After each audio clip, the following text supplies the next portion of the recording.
Hi guys, ito yung dish natin ngayon. Ayan, pork barbecue. Tapos meron siyang black fungus. Ito yung cucumber and onion and garlic. I-fry muna natin yan guys. Fry natin siya. Tapos lagyan lang natin ng konting chicken broth.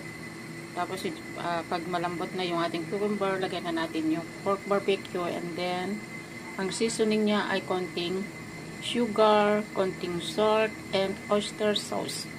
Yun lang guys. Oyster sauce. So guys, ginisa na natin ito. So, ilagay na natin yung pork cashew.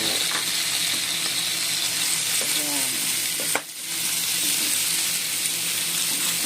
Pumuputok yung black fungus. And then, lagyan na natin siya ng oyster sauce. Konti lang guys. Ayan.